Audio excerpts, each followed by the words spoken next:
Hazel's conversion coil repair had given her renewed energy and vigor.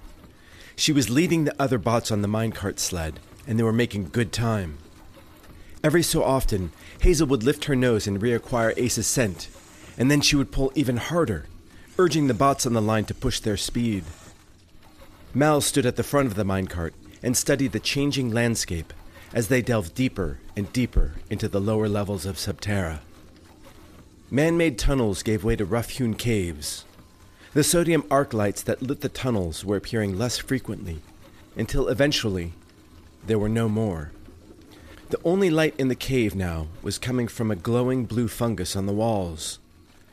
The bots, unaffected by the dim light, kept running. Hazel turned on a floodlight built into her chest, and the beam bounced along the floor of the cave. Mal suddenly thought about Ace. This is where he grew up. This is where he lived. Somehow he survived in this vast expanse of nothingness, in the darkness. What if Ace got chipped, she thought. She could smooth things over with her mother. Ace and Hazel could come live with her. They could return to Wintergarden and work with Uncle Tomas. They could be together. She thought about reuniting with him, a vision forming in her mind. She and Hazel ran toward him, and he beamed with happiness as he saw them approach. They embraced, wrapping their arms around one another. Mal's breath caught in her chest for a moment. She shook her head and put the mental image aside. She had to focus. There was work to do. The cave widened, and they passed by several hovels and lean-to shacks. There were people in the area, but the minecart was moving so fast, Mal never got a chance to get a good look at them. She did see one of them, a small child, reaching out for her as the minecart zipped past. It was a gesture that seemed to say, "Take me away from here." Where are we? Coming up on the sky bridge. We'll be passing over into the Forbidden Zone soon. The Forbidden Zone? Why is it forbidden? Dwellers live here. The sick, the deformed, the oppressed, just trying to survive. Why doesn't this place exist in the records? I've never heard of it. Those who live here are the unwanted. Locks didn't want them to be seen. That can't be true. I would have known about this. Grandfather, my mother, they would have told me. Would they? You sure? Mal didn't respond. Suddenly, a bright light washed over them, and the minecart sped out into a wide-open expanse. Hazel steered them toward a narrow bridge that crossed over a deep canyon. Mal looked down and saw a collection of structures, a small village filled with people. There was some frantic activity happening down below. Mal leaned over the minecart rail and tried to get a closer look, then turned to Hazel. Stop! Mal whistled. Hazel immediately heeded the command, and the bots slowed down and stopped in the middle of the bridge. Mal climbed out of the minecart and looked over the edge, scanning the village below. What's happening down there? Deke reached into his pack and pulled out a device, some sort of optical scanner, and moved next to her. He put the device up to his eyes and looked down. It's a group of kids, bunker orphans. They're running from something. Someone. I can't. Mal grabbed the scanner from Deke and put her eyes next to the lens. She could see the bunker orphans. They were all very young, probably none of them older than 10. They were running for their lives, eyes full of terror. Mal swung the scanner back and forth, looking for the source of the mayhem. It didn't take her long. Sentries! Probably searching for Ace.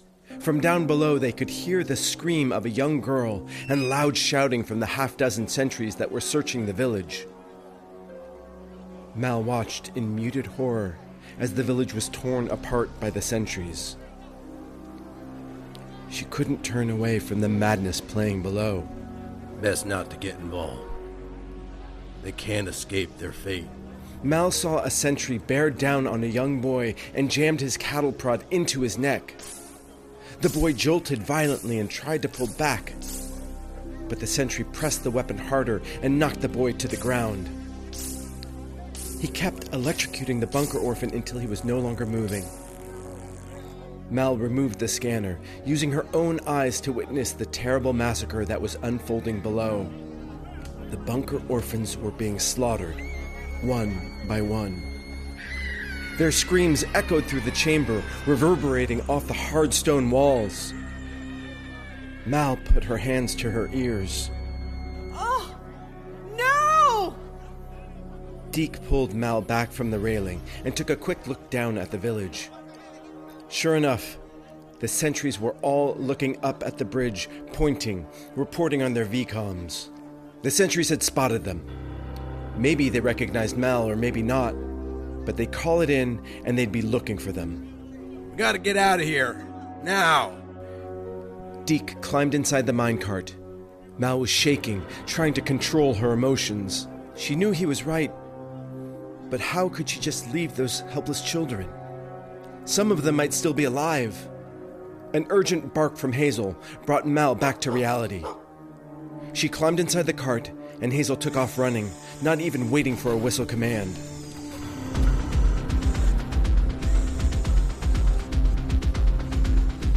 The Gallows Brigade was making good time as they marched steadily onward into the lower reaches of the bunker. They had used the transit system to make it as far as sub-level 23, and had been on foot ever since.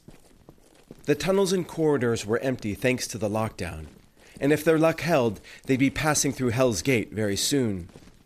Greta marched in front with her personal guard, 6 of the brigade's toughest, most seasoned warriors, killers.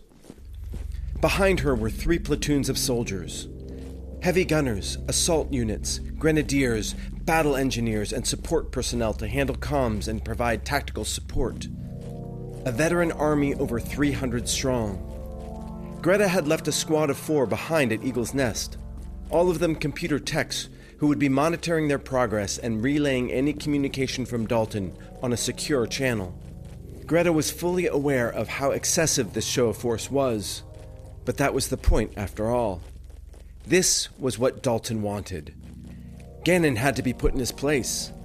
The miners had to come to heel. No more surprise attacks, no more chaos. All of Subterra needed to be reminded of who was in charge. She hoped that Gannon would realize his only option was to surrender and urge his miners to accept the chips willingly. But deep down, she knew that hope was pointless. In the end, there was only action and reaction.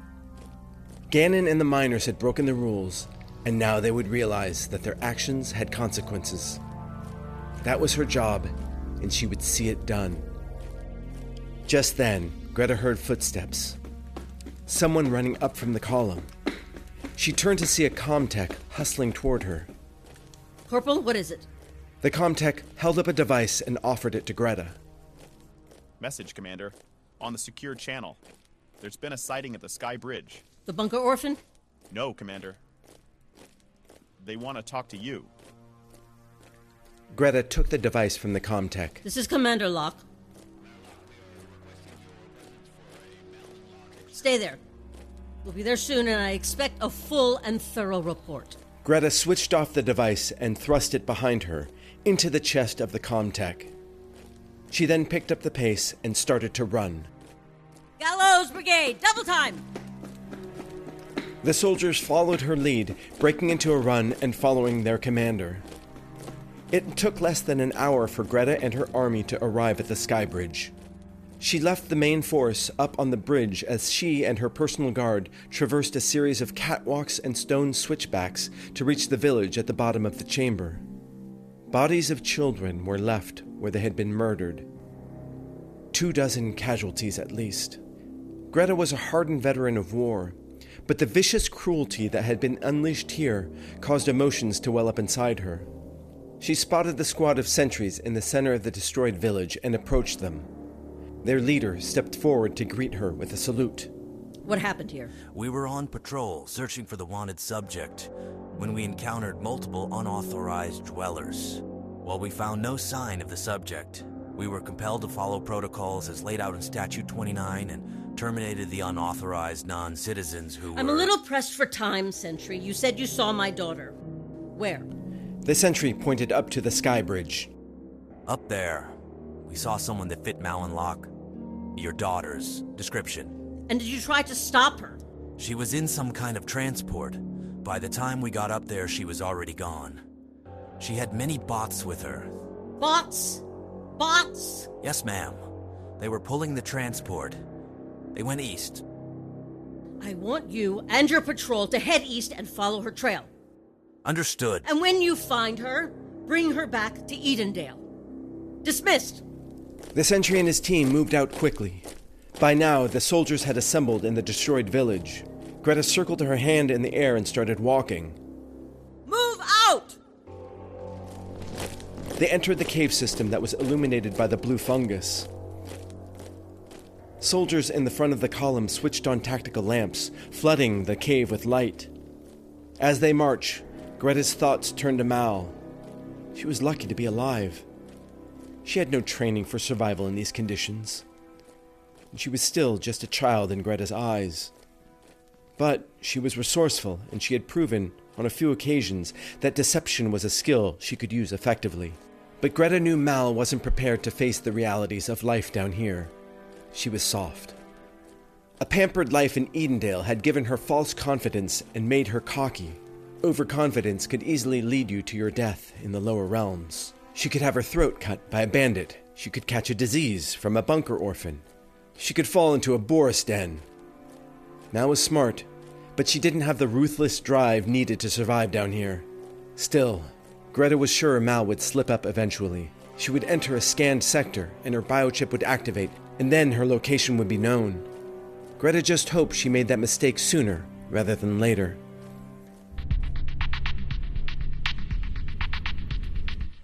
The minecart, pulled by a sprinting Hazel and her team of bots, was speeding through a large water pipe. Deke had guided them there, saying it was built for water drainage, but had been out of commission for years. The pipe would save them time and keep them far off the main corridors where sentries might be on patrol. Mal had not said much since leaving the sky bridge. She was still in shock, emotionally devastated at the horrors she had witnessed. Deke could tell she was in a bad way, but providing comfort was not something he had had much experience with. You want to stop? No. Those sentries, they murdered them. They murdered children. Children! Sorry you had to see that. But it's probably best you did. What? Why?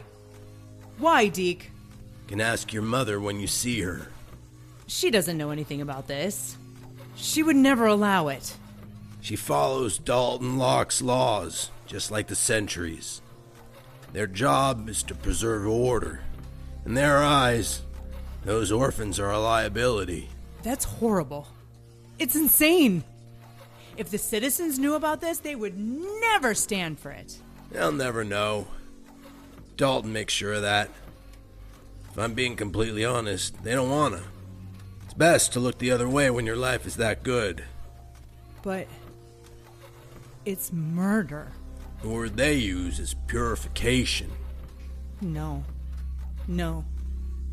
My mother would have told me. Would she? She wouldn't be a part of it. Greta would not allow this. I'm sure she was just trying to protect you. But she is part of it. She knows all about it. Dalton wrote the law. Your mother issues the orders. The sentries carry them out. The bunker stays pure. They both rocked back on their heels as the minecart began to decelerate. Hazel was slowing down, the other bots too. Mal used the sleeve of her shirt to wipe the tears off her face. What is it, girl? Deke applied the brake as Hazel slowed to a walk, then stopped. Mal switched on her bioluminator. They could see a metal pressure door in front of them. Hazel walked to the door and stood in front of it. She lifted her head up, activating her scent receptors. Is it Ace, girl? Did he go that way? Hazel lifted a paw and scratched at the door, as if answering Mal's question. Mal turned to Deke. Where does it go? If it runs due east, it could be a back entrance into the mines. We could bypass Hell's Gate. Then what are we waiting for? Mal handed the bioluminator to Deke as she hopped out of the minecart. She passed the other bots and approached the door. Deke shined the bioluminator beam at the door, looking it over, just as Mal's hand reached for the lever. Stop! What? What's the problem? Deke focused the bioluminator's beam on a flashing light just above the door. It's got a scanner. It'll read your chip and your mother will know our location. She'll be able to cut us off. Damn.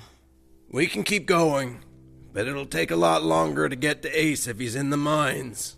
Hazel pawed at the door again. Mal knelt next to her. You want to see him again, don't you, girl? Hazel turned to look up at Mal, then back at the door.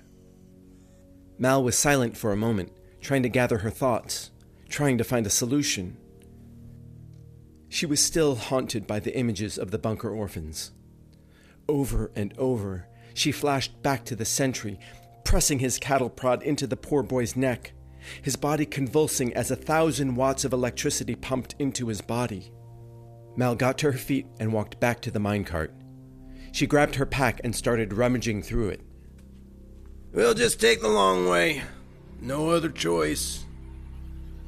No. I'm not going to be part of this anymore. It's all a lie, and I don't want anything to do with it. She pulled out her knife and flicked it open. The sharp blade gleamed in the bioluminator's light. Deke stared at her wide-eyed. What are you doing? I want this chip out of my arm. She offered the knife to Deke. Please. No, I can't. I won't do it. Well, I'm not going back to Edendale. Ever. I'd rather live down here as an unchipped dweller. If you don't do it, I will. No, you don't understand. If I knew how, I would. But it's not that simple. Biochips are fused with your nerve endings, and they're attached to the arteries in your arm. I don't care. I want it out. You still don't get it. You need special equipment and someone who has done it before, and even then, it's extremely dangerous. You could die. Mal stared at Deke, who was looking down at the bioluminator, unable to make eye contact. Wait a minute. You know someone who could do it. You know someone with experience, someone with special equipment, don't you? Someone who took your chip out. Deke was silent for a moment, then nodded. This pipe ends about 1,000 meters up ahead, and there's a settlement just beyond that. But there's still no guarantee. He's not a doctor. He's just a former citizen who was banished by the Locks for his crimes. Yeah, well, but he's done it before, right? And he was successful. Deke nodded again. Well, then I'm willing to take a chance. I want this chip out of me. Her whistle echoed loudly in the pipe as Hazel jumped to her feet and started running.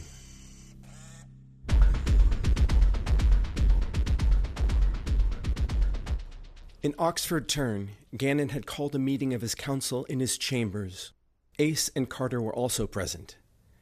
Gannon started the meeting with grave news. I've just received word that the Gallows Brigade have crossed the sky bridge. They will be at Hell's Gate before the solar cycle ends.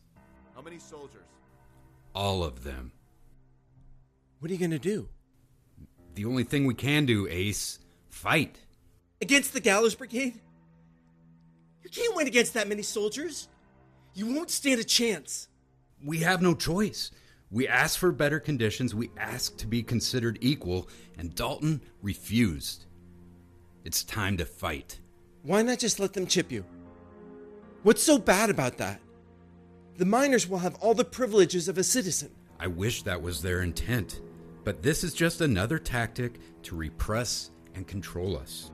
If we give in, we lose what little freedom we have left. If the miners accept the chips, then they will be prisoners.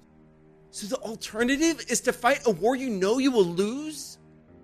We don't need to win the war, we just need to show them we're willing to fight to the last man. If we can hold them off, if we can inflict some damage, we will show Dalton that the will of the miners can't be broken. Then retreat into the mines, scatter their forces, hit and run until they give up. No.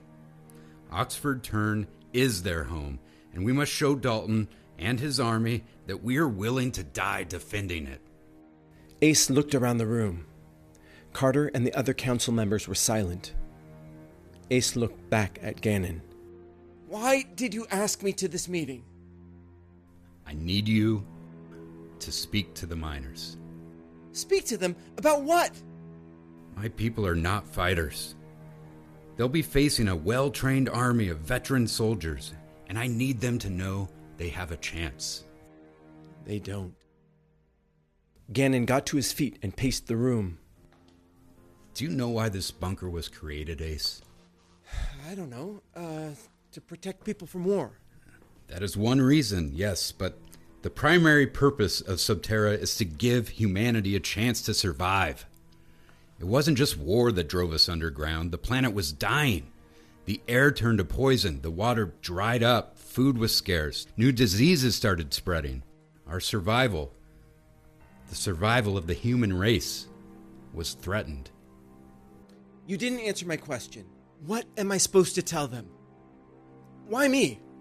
Because, my boy, you know more about survival than anyone else here, anyone else in Subterra. Ace didn't know how to respond and remained silent. You were all alone, blind, an orphan with no one to protect you or care for you. You could have died of starvation, but you found food and water.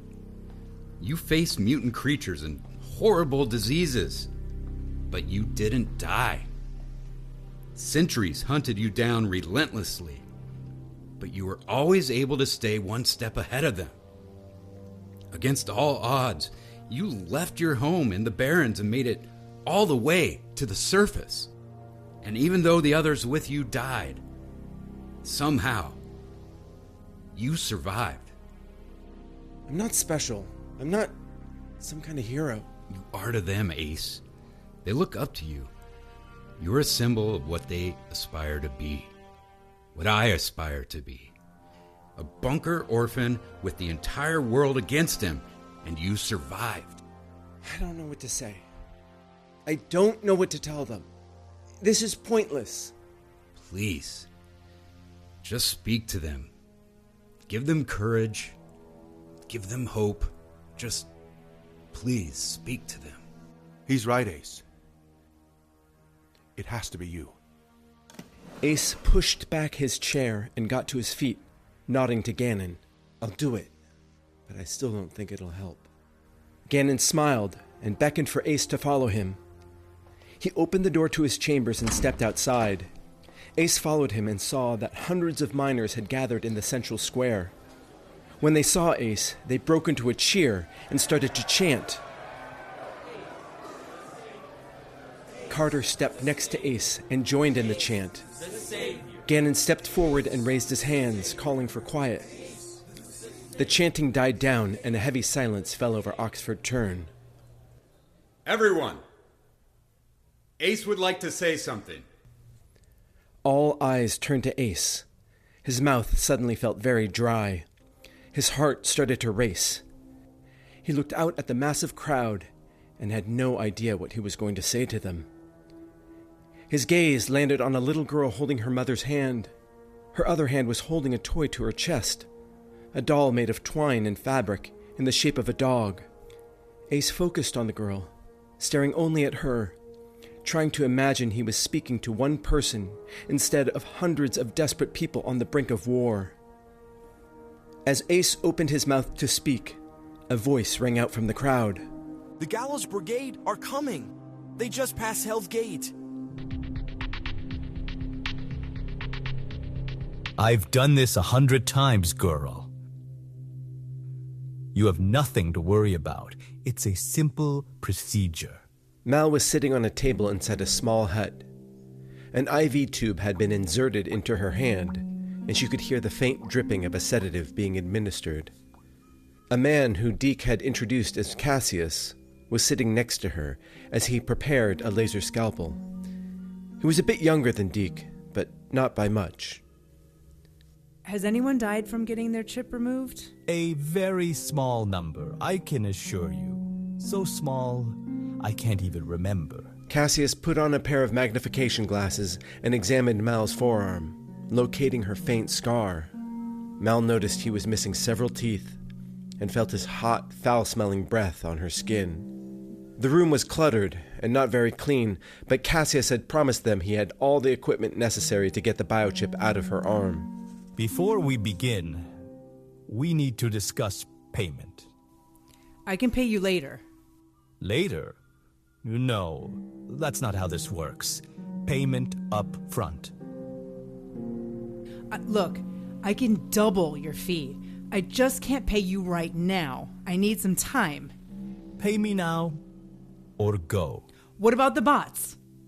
I can give you one of them as collateral. A bot? I have no use for a bot. Come back when you have the ingots. Or you could let me keep your chip.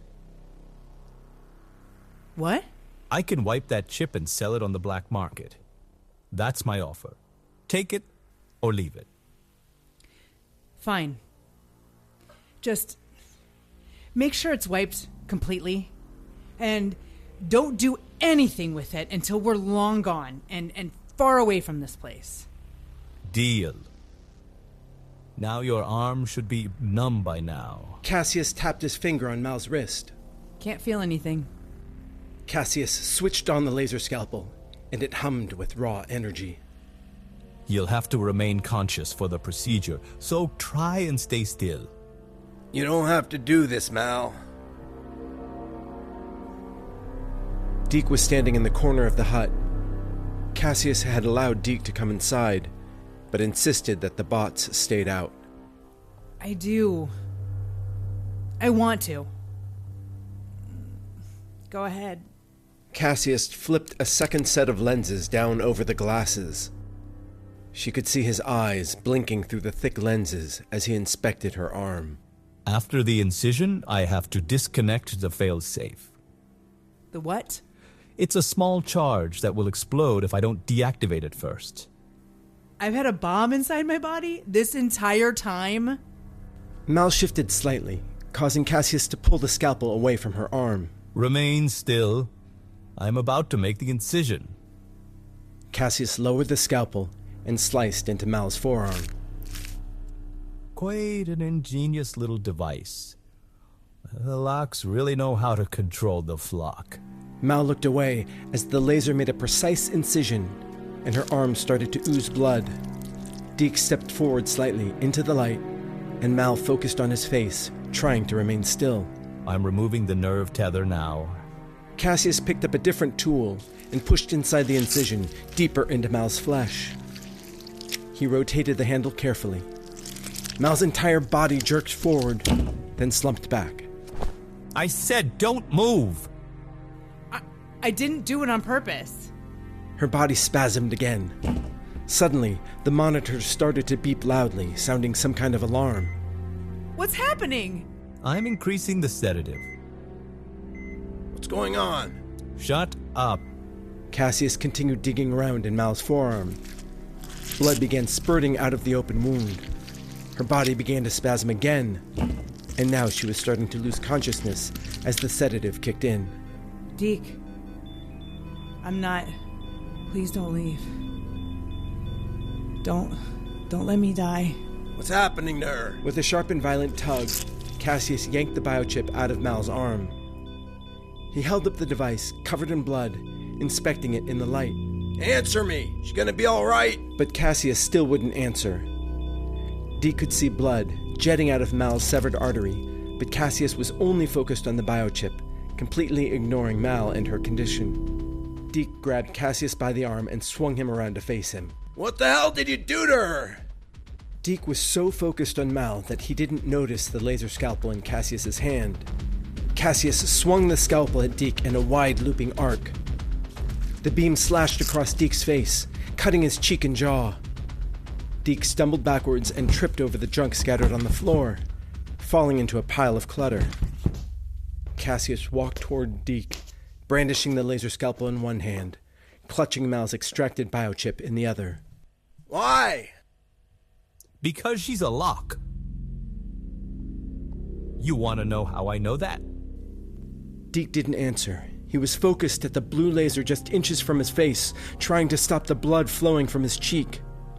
Cassius thrust the bloody chip at him. I had my suspicions when you walked in here. There's rumors all over the Forbidden Zone that Mal and Locke had run away. There's a reward, too. But there's one reason I knew for sure she was a Locke. Do you want to know what it is? Do you? Do you? Deke didn't answer. He was too busy trying to back away from the maniac, looking for something he could use to defend himself. 'Cause I put it there when she was just a little girl. I was working for Tomas Locke. I was training to be a doctor. Then he caught me stealing ARPAN gas and had me banished. You have to help her. She'll die. Yes, she will. That is what she deserves. It's what all the Locks deserve. I'm so sorry, old friend. But I can't leave any witnesses. Cassius flicked a switch on the scalpel, causing the laser to extend, doubling in length and intensity. I don't want to do this. But you understand, old man. Deke put his lips together, but instead of speaking, he whistled. Cassius had just enough time to cock his head sideways to register his confusion at Deke's response. Then, the door flew open, knocked off its hinges, and Hazel was on Cassius instantly. She clamped down on his arm first, breaking it in two places, forcing him to drop the scalpel. Cassius screamed in shock and pain. Hazel released his arm and lunged up and inside his other arm, which feebly tried to ward off the bot's attack. Her claws dug into the man's chest as she pulled herself up. She opened her jaws and bit down hard on his neck. She pushed off with her back legs and twisted her head savagely, ripping the man's throat out. Hazel landed on the ground and spat out the bloody flesh. Cassius was still standing, hands reaching up to touch the bloody hole that used to be his neck. He made a gurgling sound and took one stumbling step backwards. Finally, his eyes rolled up in his head, and he reeled headfirst onto the floor. Deke rushed over to Mal. The alarm was loud, ringing in his ears. He unplugged the machine, then quickly pulled the IV needle out of Mal's hand. He checked her wound. It was still bleeding out of control. He grabbed some gauze and bandages and tried to close up the wound. He gathered more supplies, sutures, and ointments, planning on taking his time to try and patch her up right. But then he heard another sound. Not as loud or as intrusive as the alarm. He looked around for the source and finally tracked it to Cassius. It was coming from his closed fist. Deke pried his hand open, and Mal's biochip slipped out. The device was beeping steadily. Deke picked it up and studied it, turning it over in his hand. Panic slowly crept in as he realized what had happened. Cassius extracted the biochip, but it was still active. And now that it had been triggered, Greta and her army and any sentry patrol in the area would know exactly where they were.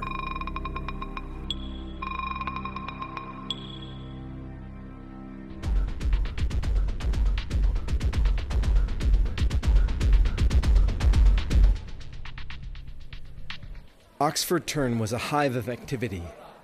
Weapons were being distributed to anybody old enough to fight. There were crude pickaxes, flamethrowers, rock cutters, spears, lances. Nothing like the high-tech gear that the Gallows Brigade would be using, but lethal nonetheless, if they could get close enough to engage in melee combat.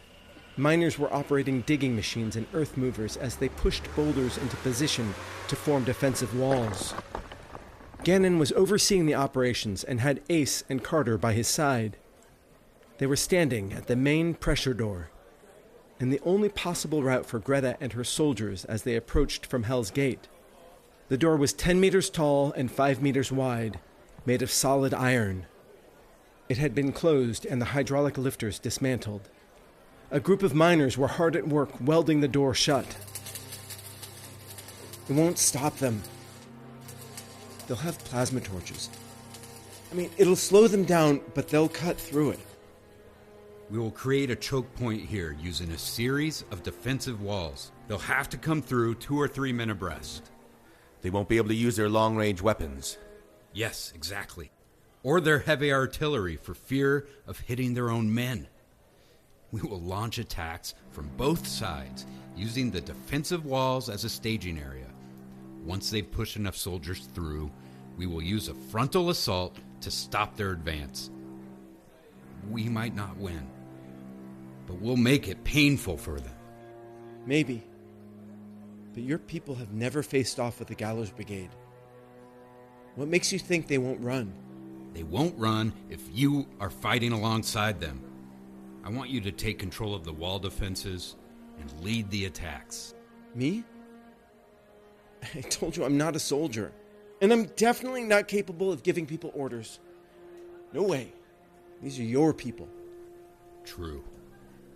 But I'm still a lock. I have a chip in my arm. But you're just like them. They believe in you. They will follow you if you lead.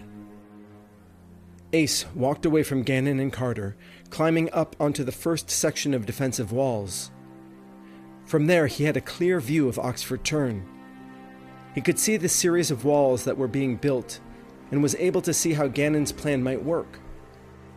But this hinged on having an army, trained soldiers, and he looked around at the miners milling about, trying to protect their homes. He could see that they weren't ready. They were scared, and they had every right to be. It was going to be a slaughter, and they all knew it. Ace moved to the highest point on the wall and waved his arms at the miners driving the loud digging machines. Everyone, listen! I have something to say! Slowly, Ace got their attention. The machines were powered down. A crowd of miners gathered around Ace and waited for him to speak. All my life, I've been trying to escape this bunker. It never felt like home. But what I've come to realize is that home is not a place. Home is really the people that you share your life with. I feel a connection with all of you. You are abandoned. You are unwanted by the citizens. Your needs are dismissed by those in control. All you have, all we have, is each other. That's right. We're with you, Ace. I'll fight with you, Ace. We're with you, Ace. The Savior. Ace, the Savior. Ace, the Savior. And we'll fight with you. Ace, the Savior. To the end. Ace scanned the crowd and could see Gannon nodding, urging Ace to continue. A huge cheer erupted. The chant started again. Miners moved with renewed energy as they prepared for battle, filled with purpose and hope. Ace looked around, soaking up the moment, watching them chant his name. Then, out of the corner of his eye, he noticed Carter was slinking away from the crowd. He threw his hood over his face and darted into a cave. Ace muttered to himself, unaware he was speaking out loud. Was he running away like a coward? Ace had never quite allowed himself to trust Carter. Could this be the proof of Carter's true intentions? Ace followed Carter into the cave. He keyed up the brightness on his optics and ran forward. He rounded a bend and found Carter up ahead. He was on his knees digging up some loose gravel. Carter, why'd you leave? Ace! Here, I have something for you. What? Carter reached his hand into the loose soil and pulled out a burlap sack. I've been saving this. Ace reached in and felt something smooth. He pulled the item out and stared at it for a moment. It was a plasma pistol. Carter grinned. I took it from the sentry when we rescued you. It's only got a half charge, but it works. It may be useful. I've never fired one of these. You point it and pull the trigger. Just make sure to keep it dry until it resets. Shorts out the firing relay and won't work until it resets. Carter, I'm sorry I doubted you. Thanks. Carter stepped closer and grabbed Ace's shoulder. I'm with you, Ace. No matter what happens. Before Ace could respond, they heard shouting and a loud commotion outside the cave. They ran back to the defensive walls and could see miners running back and forth, getting into position, praying. Ace climbed up on one of the ramparts and looked down at the iron door. Something was pounding on it from the other side. Then he saw sparks fly as a plasma torch sliced through the iron and started to cut it open. Ace gripped the pistol tightly and tried to control his breathing. The Gallows Brigade had arrived.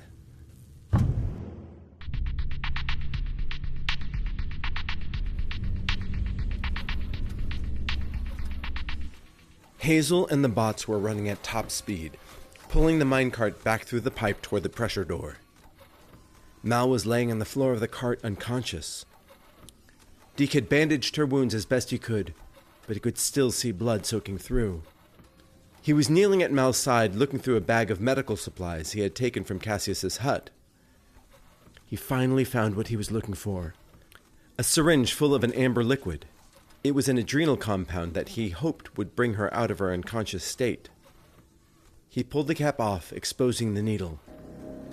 The minecart was vibrating and shaking. Deke tried to steady himself as he prepared to jab the needle into Mal's shoulder. The minecart suddenly lurched to one side, throwing Deke off balance. The ride got very rough, as if the terrain had suddenly changed, and he could feel the minecart slowing down. Deke got to his feet and looked ahead. There were rocks and debris in the pipe, and up ahead he could see an entire section had broken away and collapsed. Deke gently applied the brake as Hazel came to a stop. There was no way around or over this blockage. They were trapped. Deke pulled out Mal's bioluminator and switched it on. He got out of the minecart and stepped toward the cave-in. Then he heard something behind him, from the direction they had just come, something scraping against the floor of the pipe. Deke swung the light around, but it couldn't penetrate the blackness. He strained his eyes and took a couple of steps forward. He thought he saw movement, something just beyond the reach of the bioluminator's beam. Could the sentries already be on them? Deke had the feeling they were being followed before this, ever since the sky bridge. He hadn't told Mal, as he didn't want to give her anything else to worry about. He also wasn't completely sure there was anything there. It was more of a feeling. Maybe he just needed a drink, he thought to himself. He heard another noise, a soft grating sound like pebbles sliding over rock. If it was the sentries, then they were caught. But at least he could make sure that Mal got the medical attention she needed. Hazel barked. Deke returned to her and released her from the cable harness. Your eyes are better than mine. Be careful. Hazel took a few more steps along the pipe, then stopped. For a moment, she just stared into the void. Then, her ears went back and she made a guttural noise, the bot equivalent of a growl. She barked once. Deke held up the bioluminator. This time he did see something there. A shape moving in the shadows. Bits of metal reflected back light from the bioluminator. Hazel barked again. Now Deke could clearly hear footsteps. Someone was coming nearer. The other bots started barking and pulling at their harnesses. Hazel remained calm, focused on the unseen entity that was getting closer and closer. Deke aimed the bioluminator beam higher, closer to the top of the pipe. Now he could see who had been following them. Deke thought his eyes must be playing tricks on him. It was the Chagari brute. The fighting bot was so massive, its head nearly touched the ceiling. The paws moved slowly across the pipe, creating that grating sound that Deke had been hearing. how long had it been following them? Since leaving Obsidian Star? Why was it following them? What did it want from them? Was it about to attack? While Deke's mind was racing, Hazel stood completely still and just stared at Brutus as he got nearer. She was completely calm. Brutus closed within 5 meters, then Hazel barked. Brutus stopped immediately and sat down on his haunches. Deke was shocked. It seemed as if Hazel was giving the bigger bot commands, and it was obeying. Hazel took a few steps forward until she was right in front of the brute, never breaking eye contact. Hazel studied Brutus for a moment, then leaned up and touched her nose to his. Deke saw some movement, but Brutus wasn't being aggressive. It was his tail. It was wagging ever so slightly. Hazel took a step back and barked at Brutus. Brutus rose up to his full height, towering over Hazel. She turned to look at the cave and debris, then turned back to Brutus and barked at him twice. Brutus slowly lumbered past her. As he walked past the minecart and the other harnessed bots, they all shied away from him, giving him as much distance as possible. Hazel followed Brutus and barked at him again. He seemed to understand her. Brutus was listening to her directions. Deke watched as the Chigari brute walked right up to the wall of rubble, and then the bot did what it was created for. It sprinted forward in a lunging charge, claws outstretched, slamming into the debris. The claws moved with blinding speed. The huge head swung from side to side, clearing a path. Hazel danced and barked behind Brutus, encouraging him, guiding him. The powerful hind legs pushed forward, demolishing the stone and pipe fragments clogging the path. The giant paws moved in a whirlwind frenzy. It was digging a tunnel. Deke shook his head with amazement and smiled. They were going to get through, but would they be in time to find Ace before the Gallows Brigade got there?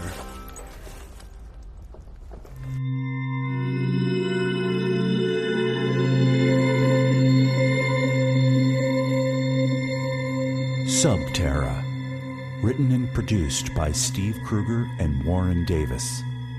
Narrated by Marty Yu. Performed by Cece Boyce, Jenette Goldstein, Kyle Borneheimer, John Sylvain, Doug Perkins, Hugh Fink, Matt Williams, Steve Kruger, and Marty Yu.